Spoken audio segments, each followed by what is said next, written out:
یعنی میرے باپ نے تمہیں طلاق دینے کا حکم دیا ہے. اے میری بیوی میں اپنے باپ کی نافرمانی نہیں کر سکتا ہوں اور ابھی میں تمہیں طلاق دیتا ہوں.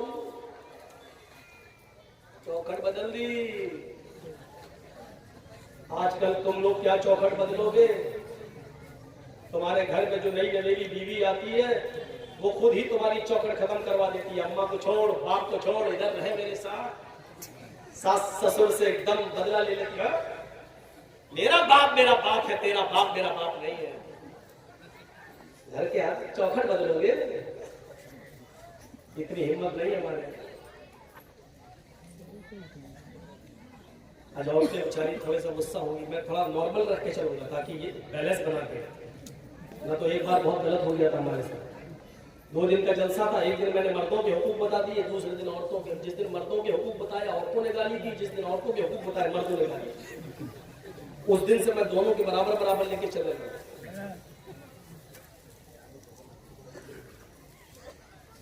تو یہ ہوتا ہے. طلاق دے دی. اسماعیل علیہ السلام نے جب دوسری شادی کی، ایک بار پھر گئے ابراہیم علیہ السلام.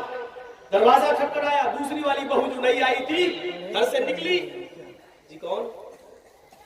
کہا اسماعیل کہاں ہے؟ کہا وہ تو شکار کھیلنے گئے. اچھا یہ بتاؤ گھر میں تمہارے گزر بسر کیسا چل رہا ہے؟ الحمدللہ اللہ کا شکر ہے، اللہ نے جس حال میں رکھا ہے. دیکھو اسماعیل گھر پہ آ جائیں تو کہہ دینا ایک بوڑھا آدمی آیا تھا، اس نے تمہیں سلام کہا ہے اور کہا ہے کہ تمہاری چوکھٹ بالکل ٹھیک ہے، اس کو برقرار رکھنا، اس چوکھٹ کو مت بدلنا. وہ بھی کہتی کتنا بڑا بڈھا سٹیا گیا. ارے بدلنے کون جا رہا چوکھٹ جو کہہ رہا ہے کہ برقرار رکھنا. اسماعیل علیہ السلام آئے تو پوری بات بتائی تو کہا وہ میرے باپ تھے اور چوکھٹ کو برقرار رکھنے کا مطلب یہ کہ انہوں نے کہا کہ یہ بیوی تمہاری ٹھیک ہے جو اللہ کی شکر گزار ہے. اچھا ایک بات سنو، پورے واقعے کو سننے کے بعد کیا مطلب نکالا آپ نے؟ میں نے ایک مطلب نکالا. میرا ایک مطلب یہ نکالا ہے کہ کتنی سی بات پر بس گھر کا گزر بسر کیسا چل رہا ہے، بہت برا. صبح کھا لو تو شام کو نہیں ملتا، شام کو کھا لو تو صبح نہیں. اتنی سی بات پر ابراہیم علیہ السلام نے کہا یہ اللہ کی نافرمان اور اللہ کی ناشکر گزار عورت ہے، چوکھٹ بدل دو. آج کل کی طرح ہر بات میں نافرمانی کرنے والی عورتیں ہوتی تو کیا حالت ہوتی. چلے آئے صبح سے پہلے مہینے کی تنخواہ لے کے ہاتھ ہلاتے ہوئے چلے آئے. فیئر اینڈ لولی نہیں لائی گئی، پونس نہیں لائی، کریم نہیں لائی. ارے ساڑی لے کے آنا چاہیے تھی. جب سے آئی ہو تمہارے گھر میں تب سے پریشانی تو رہتی ہو. کیا دیا تم نے؟ ہر بات پر روزانہ 20 اگر گنو تو گن نہیں پاؤ گے کتنی نافرمانی. اپنے ماں باپ کی نافرمانی مت کرنا، چاہے وہ تمہیں تمہارے اہل و عیال سے اور تمہارے مال و دولت سے تمہیں بے دخل کرنا ہے. نکال دے. اس صحابی کا واقعہ یاد کرو جس نے اپنی لنگڑی اور لولی اور اپاہج اور آنکھوں سے اندھی ماں، بوڑھی عورتیں بھی ہوگی سنیں تمہارے مطلب کی بات، آنکھوں سے اندھی، ہاتھوں سے کوڑی، پیروں سے لنگڑی، اپنی ماں کو اس نے اپنے کاندھے پر بٹھایا، اپنی کمر پر لادا اور عمرے کے لیے لے گیا اور خانہ کعبہ کا طواف کر رہا ہے. اس زمانے میں ویل چیئر نہیں تھی. ڈال دیا اور طواف کر لیا، اپنے کاندھوں پر اٹھایا، پیٹھ پر لادا اور طواف کر. ایک چکر ہو گیا، 2 چکر ہو گیا، تیسرا چکر ہو گیا، چوتھا چکر ہو گیا، 5واں چکر ہو گیا، 6واں چکر پورا اور 7واں چکر لگاتے اس کی مٹبھیڑ حضرت عمر سے ہو گئی. 7ویں چکر میں عمر فاروق مل گئے. اس نے کہا امیر المومنین یہ میری ماں ہے، میں نے اپنی بوڑھی ماں کو اپنے کاندھے پر بٹھا رکھا ہے، اپنے پیٹھ پر لادا ہے اور میں کعبے کا طواف کر رہا ہوں. 7واں چکر ہے، اس کے بعد میں صفا اور مروہ کا چکر بھی لگاؤں گا، سعی بھی کروں گا. امیر المومنین میری ماں لیٹرین کرتی ہے، اس کی گندگی کو میں صاف کرتا ہوں. میری ماں ہاتھوں سے کوڑی ہے، میں اپنے ہاتھ سے کھانا بنا کر اپنی ماں کو کھلاتا ہوں. اس کے منہ میں دانت نہیں ہے، میں اپنے منہ میں روٹی کو چباتا ہوں، نرم کر کے میں اپنی ماں کے منہ میں ڈال میں اپنی ماں کے کپڑے دھلتا ہوں، اپنے ماں کا پیشاب و پائخانہ صاف کرتا ہوں۔ امیر المومنین، کیا ابھی بھی میں نے اپنی ماں کا حق ادا نہیں کیا؟ کیا اب بھی مجھ سے بات پرس ہوگی؟ کیا ابھی بھی میں نے اپنی ماں کا حق ادا نہیں کیا؟ حضرت عمر فرماتے ہیں، آئے میرے دوست، میں کیسے بتاؤں؟ اس نے کہا امیر المومنین سچ بتائیے، کیا ابھی بھی میں نے اپنی ماں کا حق ادا نہیں کیا؟ حضرت عمر کہتے ہیں، کہا امیر المومنین کتنا حق ادا کروں، کتنی خدمت کروں تب جا کر حق ادا ہوگا؟ تو حضرت عمر کہتے ہیں، مجھے یہ نہیں معلوم کہ کتنی خدمت کرو تب حق ادا ہوگا، لیکن تیرے سوال کا جواب اتنا میں ضرور دے دیتا ہوں کہ تو نے طواف کرایا، تو نے اپنی پیٹھ پر لادا، تو نے صفا اور مروہ کی چکر لگائے، کھانا تو کھلاتا ہے، پکاتا تو ہے، کپڑے تو صاف کرتا ہے، پیشاب و پائخانہ تو صاف کرتا ہے، ان سب کے کرنے کے باوجود تو پوچھتا ہے کہ میں نے اپنی ماں کا حق ادا کیا یا نہیں؟ تو سن، ابھی تو نے اپنی ماں کی اس آہ کا بھی حق ادا نہیں کیا۔ جب تو اپنے ماں کے پیٹ سے پیدا ہو رہا تھا، جب تجھے تیری ماں جن رہی تھی، ڈلیوری کے وقت جب تیری ماں تجھے جن رہی تھی، پیدا کر رہی تھی، درد کی وجہ سے تجھے پیدا کرتے وقت جو درد ذہن، عورت کو جو بچے کی پیدائش کے وقت درد ہوتا ہے، اس درد کے موقع پر تیری ماں کی منہ سے جو پہلی آواز نکلی، آہ، ابھی تو نے اپنی ماں کی اس پہلی آہ کا بھی حق ادا نہیں کیا، اس کی پوری زندگی کا حق ادا کرنا تو بہت دور کی بات۔ اس واقعے سے اندازہ لگا سکتی ہے آج کی نوجوان نسل اپنی ماں کی کتنی خدمت کر رہی ہے، اور تم اپنی ماں کو اس وقت چھوڑ دیتے ہو اپنی بیوی کے کہنے پر جب اس وقت اس کو تمہاری سب سے زیادہ سب ضرورت ہوتی ہے۔